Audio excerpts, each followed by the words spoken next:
Hello বন্ধুরা, আমি চিত্রলেখা। আমার আবার একটি নতুন ভিডিওতে তোমাদের সবাইকে ওয়েলকাম। আশা করি তোমরা সবাই খুব ভালো আছো। শুক্রবার আর এখন বাজে হচ্ছে 12:30 আর আমরা সবাই রেডি হয়ে গেছি। দেখতেই পাচ্ছ এদিকে বড়মণি আসছে আর আমরা সবাই রেডি হয়ে গেছি।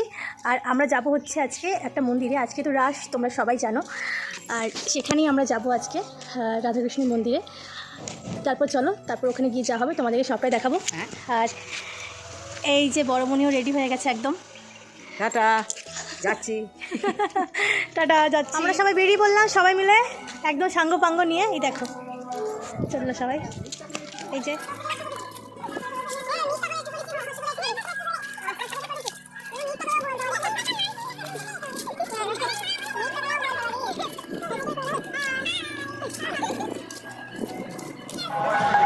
যে আমরা এসে গেছি সামনেটাতে। চলো যাই, তারপর তোমাদেরকেও দেখাই। জেঠু পুজো করছে। এটা হচ্ছে আমাদের স্কুল। ছোটোবেলায় আমরা স্কুলটাতে পড়েছি, এখন অনেক চেঞ্জ হয়ে গেছে, তখন পুরোই আলাদা রকম ছিল। আমরা এসে গেছি একদম, এখানে কীর্তন হচ্ছে। তারপর তো দেখতেই পাচ্ছ আমরা একদম মন্দিরে এসে গেছি। আর এখানে সামনে সবাই বসেছিল, পুজো দিচ্ছিল। আর ভিতরে হচ্ছে জেঠু পুজো করছিল। আর ভিতরে যে মূর্তিটা আছে সেটা খুব সুন্দর, একদম কষ্টি পাথরের তৈরি করা রাধা মাধবের মন্দির আর রাধা মাধবের মূর্তি, ভীষণ সুন্দর একদম দেখতে, মানে যেন প্রাণ আছে দেখে মনে হয়। তারপরে আমরা সবাই প্রণাম করলাম। প্রণাম করার পরে তারপরে এবার আমরা যাব একটু যেখানে কীর্তন হচ্ছে সেখানে গিয়ে একটু বসবো। ততক্ষণে এদিকে পুজো হচ্ছে আর ওদিকে কীর্তনও চলছিল।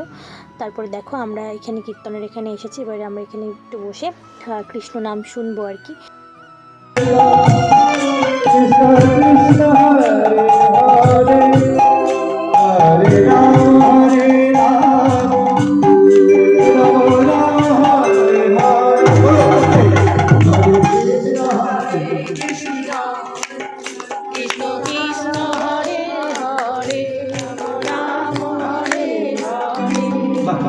Hare Krishna, Hare Krishna, Krishna Krishna, Hare Hare, Hare Rama, Hare Rama, Rama Rama, Hare Hare.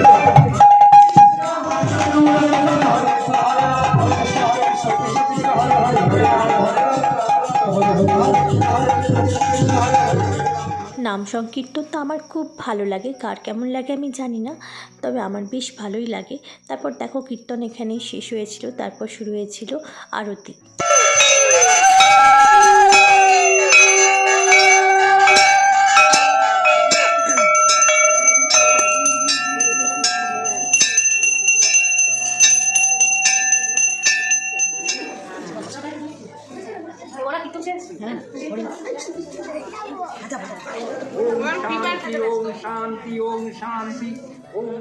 তারপর দেখো পুজোও হয়ে গেছিলো। আরতি শেষ হওয়ার পরে শান্তির জল দিল, তোমরা দেখতে পেলে। তারপর শান্তির জল নেওয়ার পরে আমরা একটু বসে গল্প করছিলাম। তারপর পুজোর সব কিছু কমপ্লিট হওয়ার পরে তারপরে ভোগ খাওয়া শুরু হয়েছিল। তো বসেছি প্রসাদ খাওয়ার জন্য। প্রথমেই দিয়েছিল হচ্ছে রাধা মাধবের প্রসাদ, তারপরে আস্তে আস্তে ভাত, তারপর ওই নুন লেবু প্রথমে দিয়েছিল, তারপরে ভাত, সবজি, ডাল, তারপরে হচ্ছে একটা মিক্স ভেজ আর কি, মানে সব রকম সবজি দিয়ে একটা তরকারি, তারপর ফুলকপির তরকারি আর হচ্ছে পায়েস।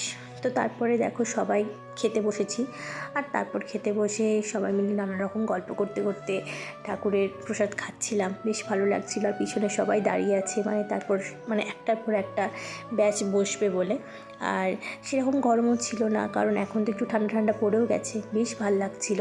হঠাৎ করেই আমাদের এই পুরো জিনিসটা কিন্তু হয়েছে, আমরা কিন্তু জানতামই না আমাদের আজকে এরকম ভোগ খাওয়া হবে। তারপরে দেখো আমাদের খাওয়া হয়ে গেলে সেখানে বুনিরা বসেছে খেতে, বুনি বান্ধবী, জেঠু সবাই খেতে বসেছে। ভালো লাগলো। ভালো লেগেছে? এবার কাজে যাবে নাকি? আচ্ছা ঠিক আছে। মন্দির থেকে চলে এলাম ভোগ খেয়ে। সবাই এখন এখানে বসে আছি। আর এই বড় মার সাথে একটা ঘটনা ঘটে গেছে, সেই ঘটনাটা বড় মা বলবে। কি হয়েছিল বলো তুমি। এখন তখন একটা ড্রেস পরেছিলে, আবার তোমার ড্রেস কি করে চেঞ্জ হয়ে গেল হঠাৎ করে? সবাই তো আচ্ছা, আমি রাধা মাধবের মন্দিরে গিয়েছিলাম, রাধা মন্দিরের পাশে বসেছিলাম। হ্যাঁ, ওখানে একটা নালা আছে। হ্যাঁ, একজনের হাত থেকে একটা বোতল পড়ে যায়, বোতলে জল, নালার জলটা আমার গোটা শরীরে পড়ে যায়। আমি ঘরে এসে আবার চান টান করে আবার রাধা মাধব যাই, রাধা মাধব তলায় গিয়ে ভোগ টোগ খেয়ে এই ফিরছি। আচ্ছা শুনলে তোমরা কেমন কি হয়েছিল? যাই হোক, ড্রেস চেঞ্জ করার রহস্যটা। আর ভোগ খেয়ে খুব ভালো লাগলো তো। হ্যাঁ। ভোগটা খেয়ে দারুণ লাগলো, দারুণ হ্যাঁ। তৃপ্তি করে ভোগ খেলাম। হ্যাঁ, ঠাকুরের ভোগ সবসময় ভালো লাগে। আর ভালো লাগলো ভক্তি, খুব ভালো লেগেছে। আর ঠিক আছে, দেখা যাক আবার কখন কপালে কার কি জুটে যায় বলা খুব মুশকিল। ঠাকুরের ভোগ সকাল থেকে কাল থেকে আমরা কেউ জানতাম না। সকাল থেকে রান্নার তোড়জোড় সবার সব কিছুই শুরু হয়েছিল, কিন্তু হঠাৎ করে যে এটা আমাদের আজকে আছে সেটা আমরা নিজেরাই জানতাম না। যাই হোক, হ্যাঁ, যাই হোক, আজ রাশের পুজো দেখলাম, আমাদের কপালে আছে, তাই ঠাকুর আমাদেরকে টেনেছে। রাধা মাধব আমাদেরকে যে টেনেছে, আমরা গেছি। তো আজকের ভিডিওটা এটুকুই, দেখা হবে আবার নতুন একটা ব্লগে। ততক্ষণে সবাই খুব ভালো থেকো। টাটা টাটা করে দাও। টাটা।